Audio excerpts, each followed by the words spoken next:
If you want to practice all of the new PTE questions using artificial intelligence on an online portal that has a similar marking to your real PTE exam, head over to masterpte.com.au to create a free account.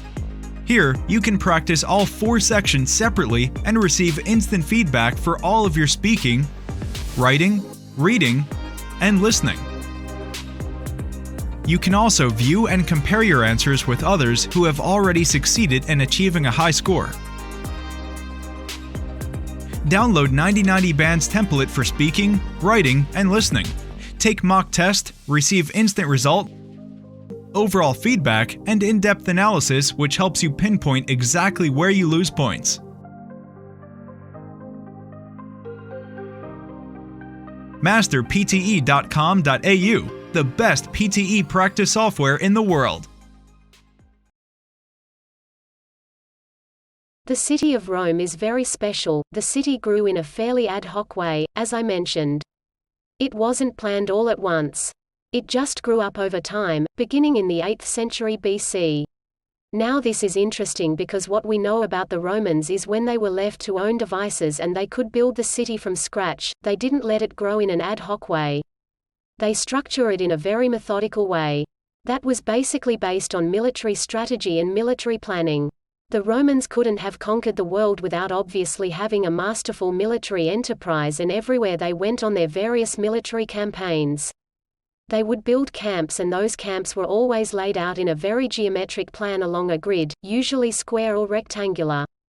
So, when we begin to see the Romans building their ideal Roman city, they turn to that so-called castrum or military camp design.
Now, as we all know, it has long been the habit in many countries that teachers give homework to school children of all ages.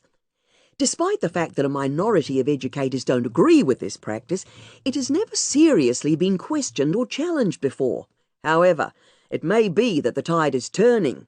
These days, more people are becoming convinced that homework is of virtually no benefit, particularly for children in the younger age group.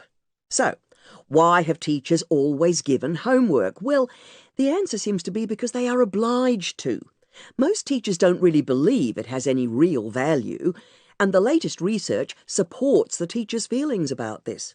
Not only does homework have very little impact on children's learning, but it also puts unnecessary obligations and responsibilities onto the parents. These days, not all families have the time or the necessary knowledge to help their offspring. So it would seem that now senior educators want to start a new initiative. Rather than giving homework, they plan to encourage reading books of any kind, just reading. And they claim that this is a far more effective method of consolidating learning than wading through piles of written homework.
Semantic noise in communication is a type of disturbance in the transmission of a message, that could interfere with the interpretation of the message due to ambiguity in words, sentences or symbols used in the transmission of the message.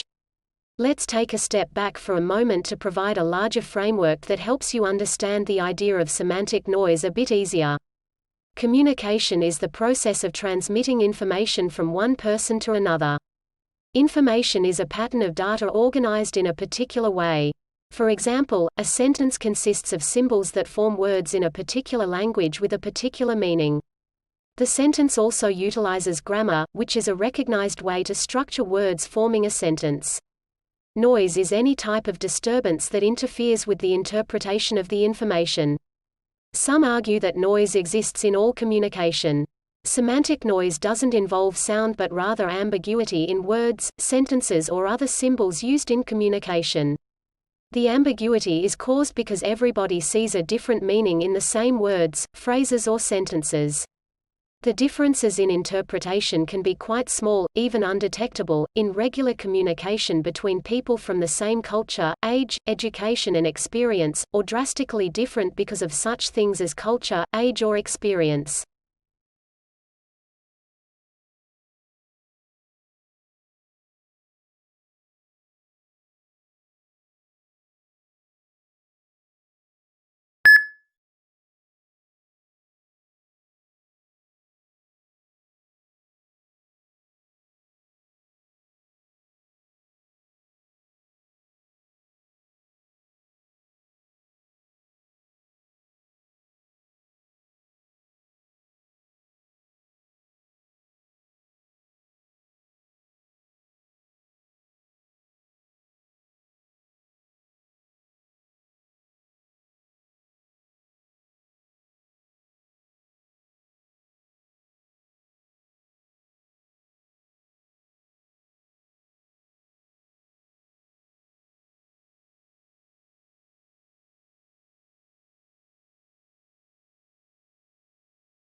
Okay, to help you with your research, I just wanted to give you some tips today on using focus groups. These are groups of people that you get together to find out about their opinions and attitudes, for example, to review a piece of work, or just basically provide some collective input to help you with whatever you're researching. First of all, how large should a focus group be? Well, I would say that an ideal number of participants is around 6 or 7. If it's any bigger, what quite often happens is they break into side conversations and the focus is lost. If it's any smaller, you may not get the range of views that you need to get a really good discussion. Secondly, it's important that you have a moderator for the group who's able to facilitate and guide the discussions. The moderator must ensure that everyone participates and stop anyone dominating. And also, the moderator needs to make sure that the discussions don't go off in the wrong direction. And thirdly, in order to help the group focus on what's required, some basic materials should be used, particularly to kick-start the discussions. This may be in the form of pictures, photos, diagrams, graphs, etc., and will help the group to understand the context of what needs to be discussed.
Crops can affect climate in two ways.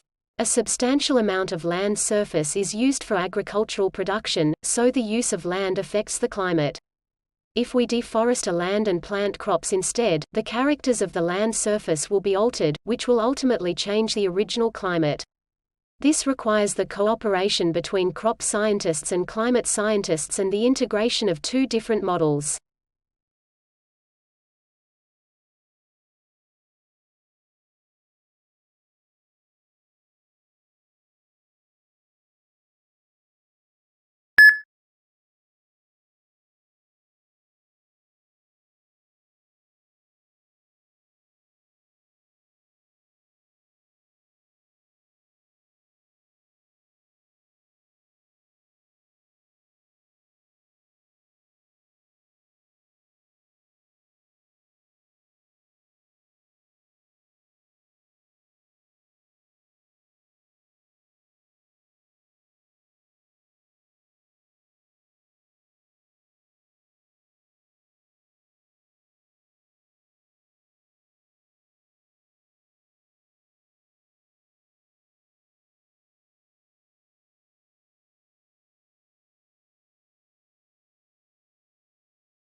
Now, as urban planners, what we really need to start considering is the amount of space allocated for residential areas within a city or town.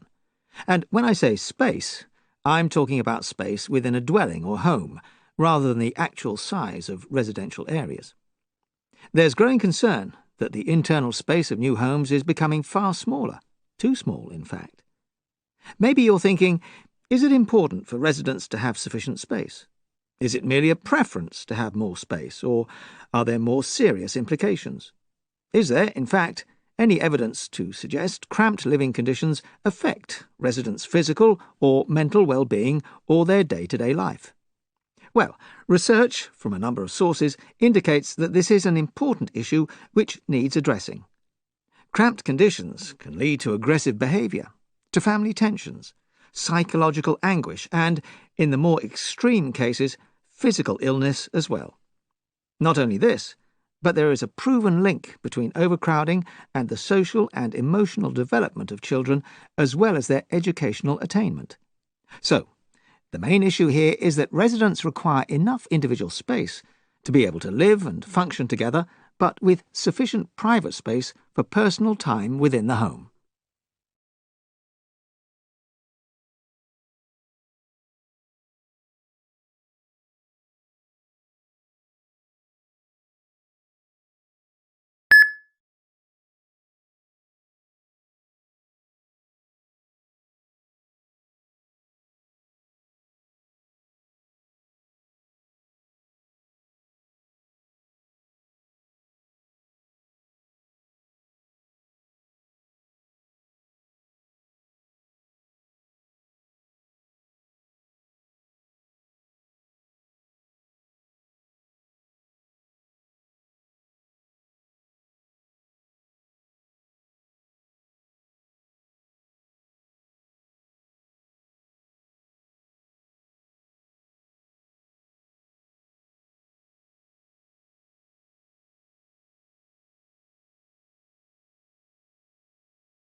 One of the keys to Apple is Apple's an incredibly collaborative company.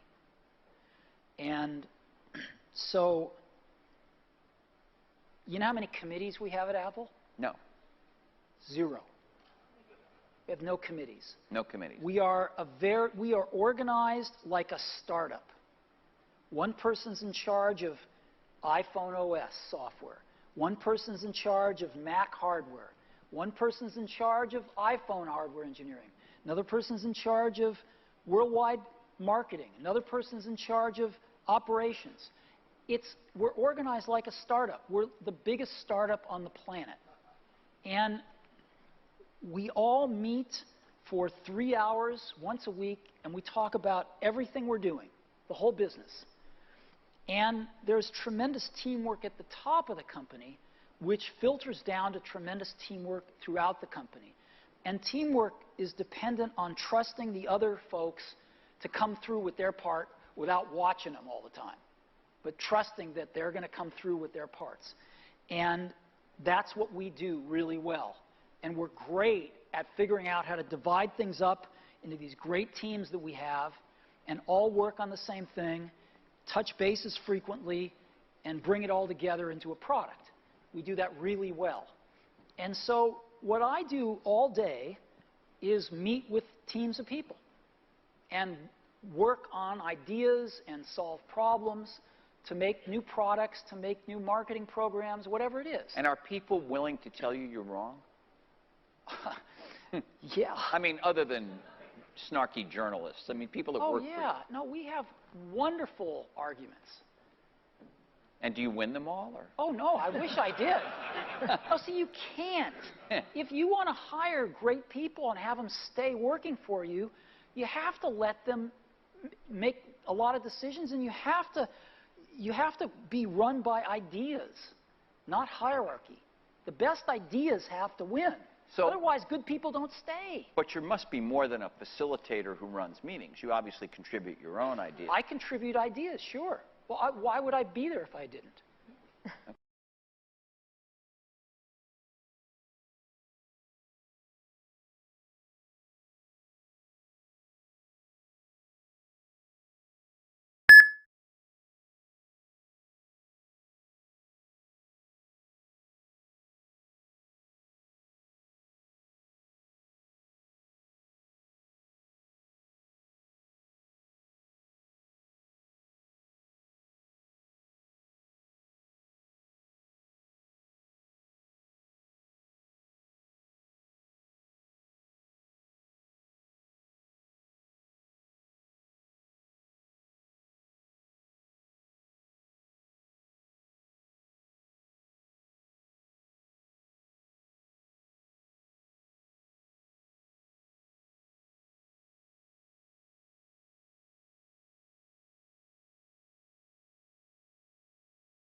There are four fundamental forces at work in the universe.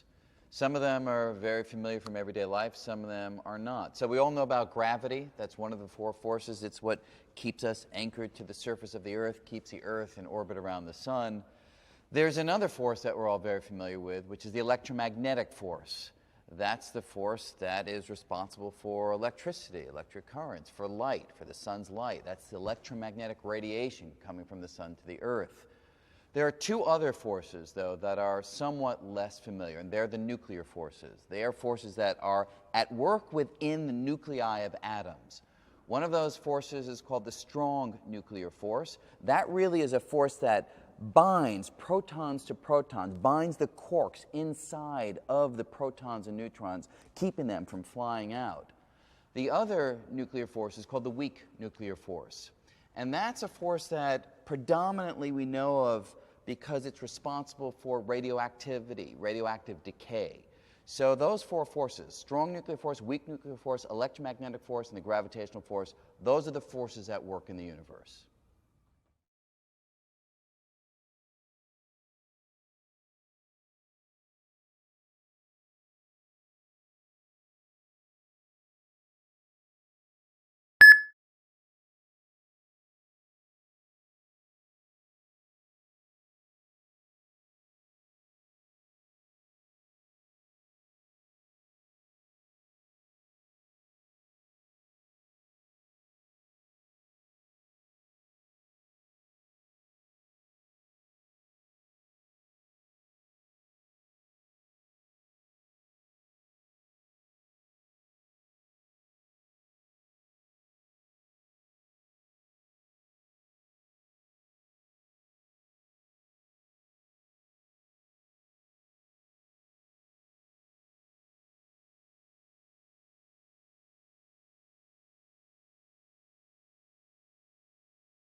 A dimension of space is basically an independent direction in which, in principle, you could move, you could walk.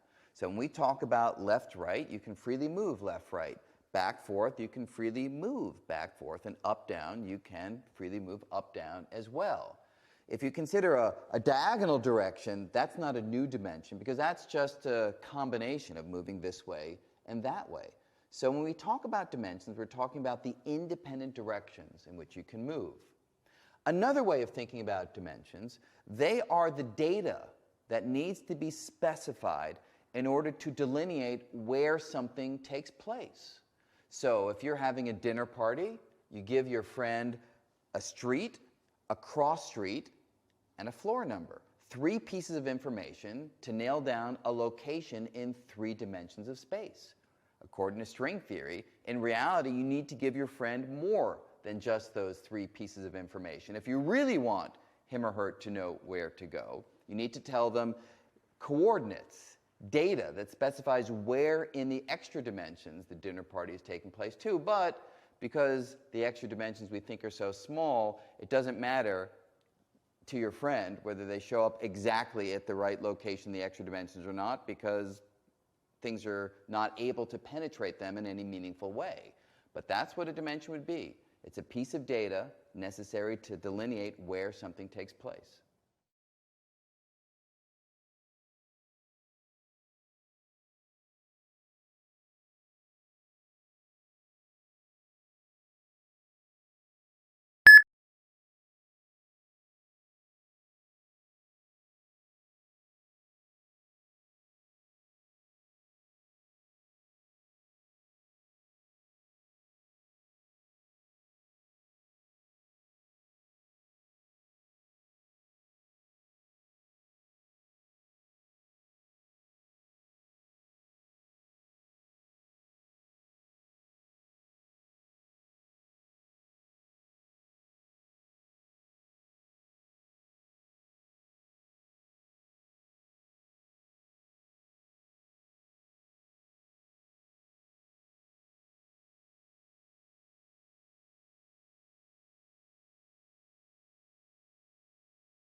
At the top, you would have a king. Now, the king would rule over a kingdom. Now, this is not so easy to govern, especially during the Middle Ages, and the king might owe many people things, especially people who helped the king come to power, helped him depose the previous king or to conquer this land. And so, in exchange for that, and to help govern, he might grant land or fiefs to other people.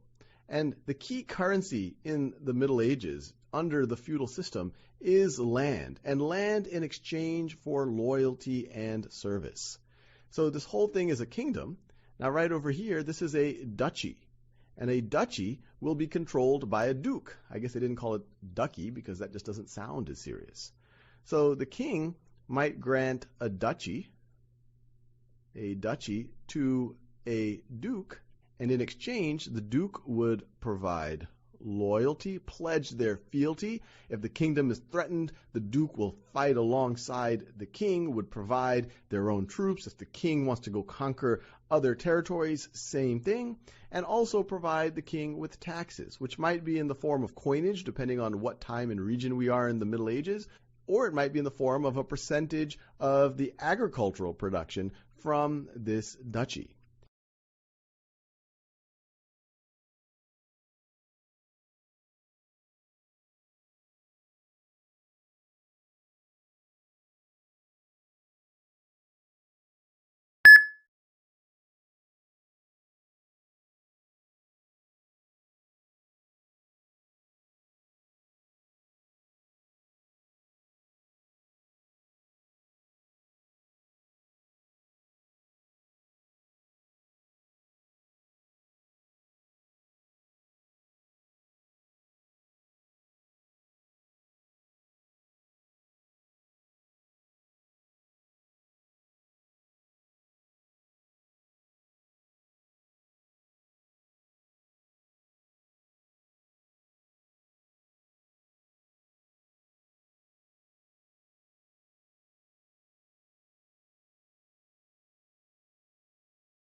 If you want to practice all of the new PTE questions using artificial intelligence on an online portal that has a similar marking to your real PTE exam, head over to masterpte.com.au to create a free account. Here, you can practice all 4 sections separately and receive instant feedback for all of your speaking, writing, reading, and listening. You can also view and compare your answers with others who have already succeeded in achieving a high score. Download 9090 Band's template for speaking, writing, and listening. Take mock test, receive instant result, overall feedback, and in-depth analysis which helps you pinpoint exactly where you lose points.